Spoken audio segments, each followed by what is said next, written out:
رائے حدیث نے لکھا ہے کہ اس امت نے اپنے نبی کے ساتھ ایسے عشق کا ثبوت دیا، ایسی محبت کا ثبوت دیا کہ ہمارے آقا علیہ السلام وضو کیسے کرتے تھے وہ تو محفوظ رکھا شارح لکھتا ہے کہ یہ بھی محفوظ رکھا کہ حضور وضو میں کتنی مقدار پانی استعمال فرماتے ہیں۔ یہ عشق کی بات ہے۔ اور نبی کی سنتوں کی پیروی کیے بغیر، نبی کے طرز ادا کی اتباع کیے بغیر کبھی بھی امت کامیاب نہیں ہو سکتی۔ صاف اعلان ہے قرآن کریم کا، لَقَدْ كَانَ لَكُمْ فِي رَسُولِ اللَّهِ أُسْوَةٌ حَسَنَةٌ لِمَنْ كَانَ يَرْجُو اللَّهَ وَالْيَوْمَ الْآخِرَ وَذَكَرَ اللَّهَ كَثِيرًا۔ تمہارے لیے نبی کے سراپا میں خوبصورت نمونہ ہے۔ ہمارے بزرگوں میں سے ایک بزرگ سے کسی نے سوال کیا،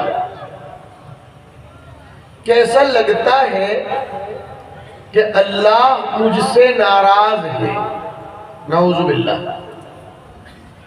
ہم تو اجتماعی طور پر آج یہ کہہ رہے ہیں کہ اللہ ہم سے ناراض ہے، سچی بات ہے۔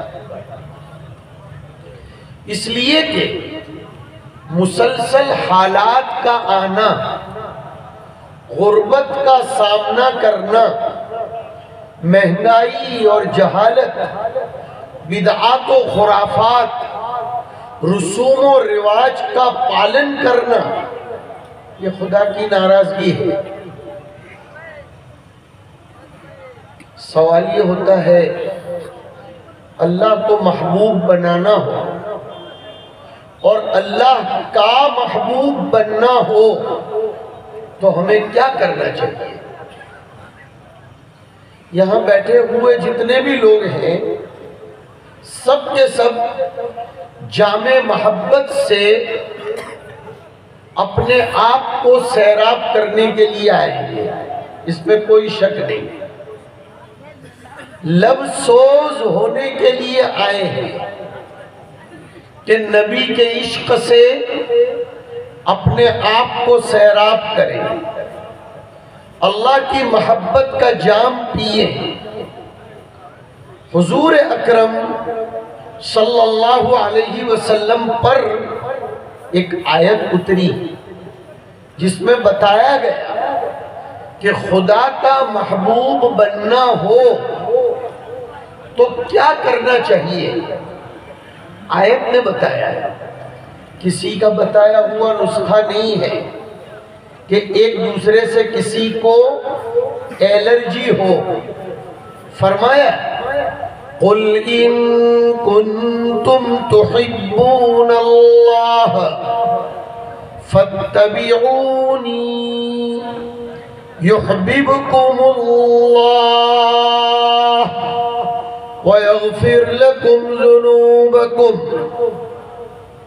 اے نبی آپ کہہ دیجئے اگر تم اللہ سے محبت کرتے ہو تو ایک کام کر لو، میری سنتوں کی پیروی کرو، میرے طریقے پر چلو تو اللہ تم سے محبت کرنے لگیں گے۔ اور دیکھو ایک بہت عجیب بات سناتا ہوں، ابن کثیر دمشقی نے اپنی معرکۃ الآراء تفسیر میں لکھی کہ محبت کی دنیا میں محب بننے کے بجائے محبوب بننا زیادہ قیمتی ہوتا ہے، اس لیے کہ محب کو تو، محبت کرنے والے کو تو نخرے جھیلنے پڑتے ہیں، اور محبوب اپنے نخرے جھیلنے پر سامنے والے کو مجبور کرتا ہے۔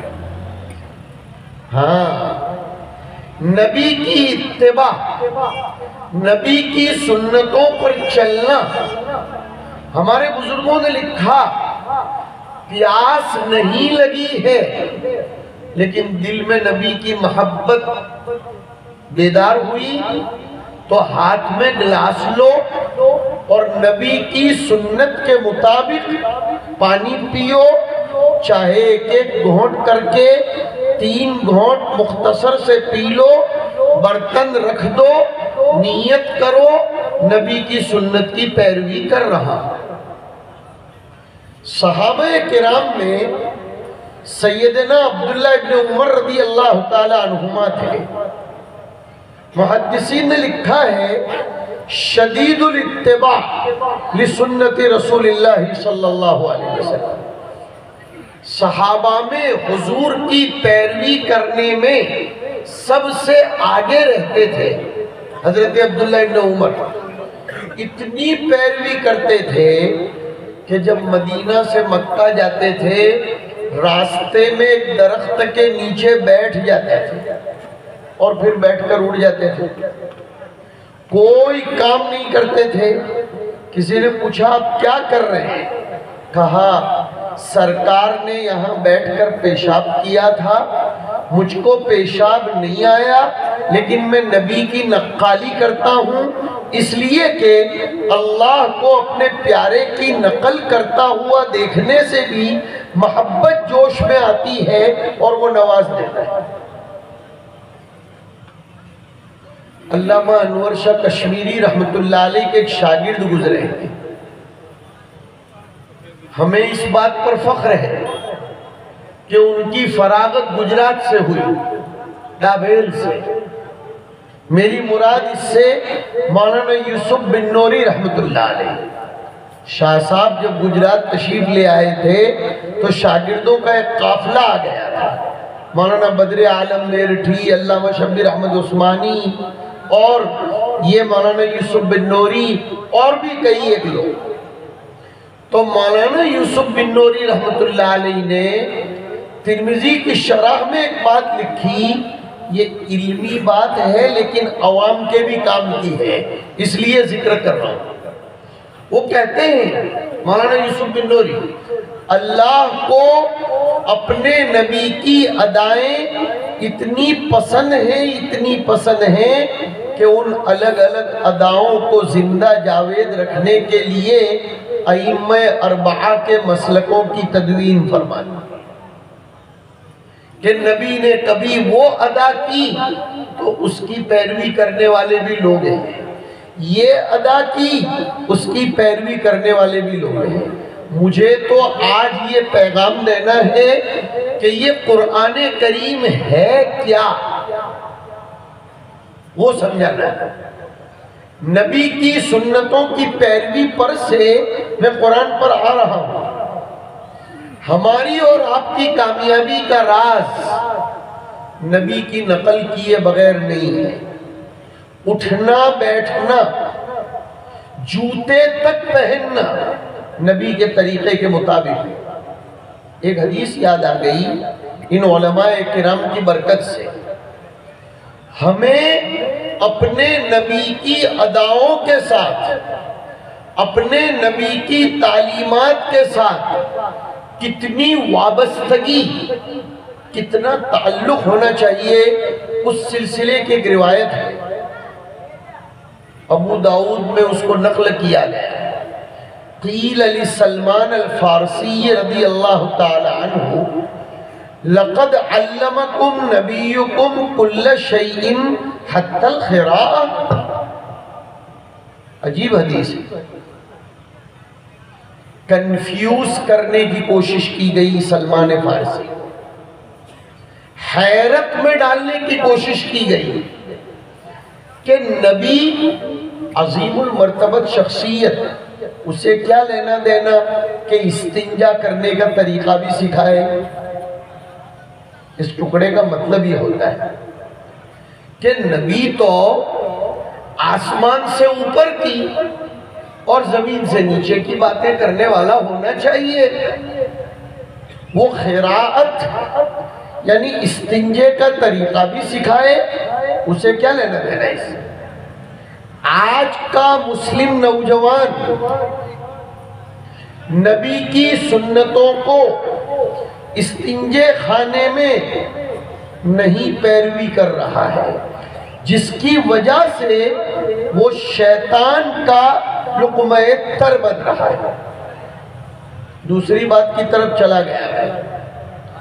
یہ جو آج کل وسوسہ، ذہنی شبہات، مختلف قسم کے شکوک پیدا ہو رہے ہیں، وہ شیطان کے دماغ پر سوار ہونے کی وجہ سے ہو رہے ہیں. اور شیطان زیادہ تر ٹوائلٹ میں سے انسان کے پیچھے پڑتا ہے. روایت کہہ رہی ہے ان هذه الحشوش محتضرۃ، کہ یہ بیت الخلائیں، یہ ٹوائلٹس شیطان کے داخل ہونے کی جگہ ہیں. لہذا جب تم بیت الخلا میں جاؤ تو دعا پڑھ لو اللہم انی اعوذ بک من الخبث والخبائث. ہمارے اکثر نوجوان نہیں جانتے، یا جانتے ہیں تو وہ قدم رکھتے وقت یہ دعا پڑھنا بھول جاتے ہیں، تو شیطان کا لقمہ بن جاتے ہیں. پھر شیطان فرشتوں کی صحبت سے ہٹا دیتا ہے، وہ مختلف قسم کی رعنائیوں کے پیچھے پاگل بن جاتے ہیں اور شیطانی وسوسوں، شیطانی حرکتوں کا شکار ہو جاتے ہیں. خیر، حضرت سلمان فارسی سے کہا گیا کہ تمہارا نبی تم کو استنجے کے طریقے بھی سکھاتا ہے. الجواب علی اسلوب الحکیم کے طور پر سلمان فارسی نے ایسی ضرب کاری لگانے والا جواب دیا، کاش کہ آج کا جوان اور آج کا مسلمان یہ جواب اپنے دل کے صفحات پر نقش و ثبت کر لے تو وہ کام کا عاشق بن جائے گا. نام کا نہیں چاہیے، کام کا عاشق چاہیے. سلمان فارسی نے جواب دیا اجل، نعم نہیں فرمایا، اجل بڑے زوردار لب و لہجے میں فرمایا کہ ہاں ہاں ہمارا نبی ہم کو استنجے میں کیا کرنا چاہیے وہ تو بات کی بات ہے. ہمارا نبی تو یہاں تک سکھاتا ہے کہ ٹوائلٹ میں بیٹھنا کیسے چاہیے. استنجا کرنے کا اسٹیپ تو بعد میں آتا ہے. میرے بھائیوں، یہ نبی کی اتباع ہوتی ہے. نبی کی جتنی پیروی، نبی کا جتنا فالو یہ امت کرے گی، اتنا خدا کی قسم اللہ کی طرف سے رحم و کرم کی مستحق بنے گی. اس لیے کہ متنبی کا ایک شعر ہے وَمَا حُبُّ الدِّيَارِ شَغَفْنَ قَلْبِي وَلَكِنْ حُبُّ مَنْ سَكَنَ الدِّيَارِ. اس شعر سے ایک بات مستفاد ہو رہی ہے کہ محبوب کی اداؤں، محبوب کی حرکات و سکنات، محبوب کے سکن یعنی محبوب جہاں رہتا ہے وَلَكِنْ حُبُّ مَنْ سَكَنَ الدِّيَارِ، اس سے بھی محب کو پیار ہوتا ہے. اللہ کے رسول محبوب ہیں اللہ کے،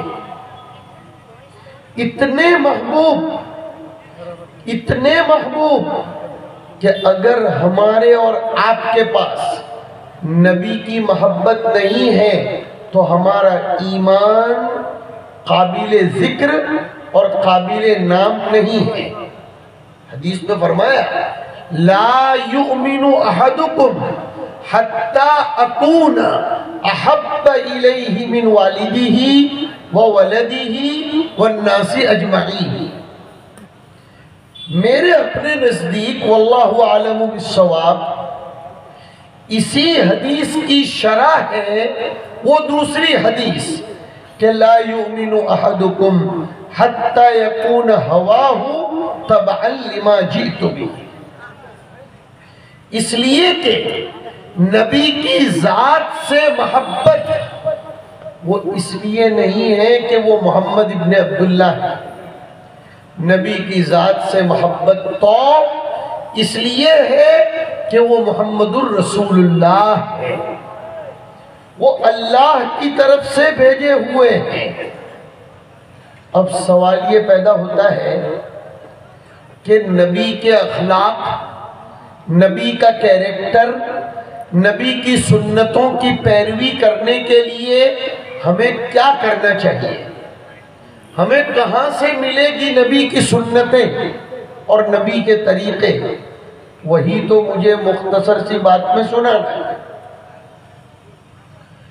اماں عائشہ رضی اللہ تعالی عنہا سے کسی نے پوچھا تھا ماذا کانت خلق رسول اللہ صلی اللہ علیہ وسلم، کہ اللہ کے رسول صلی اللہ علیہ وسلم کے اخلاق کیا تھے؟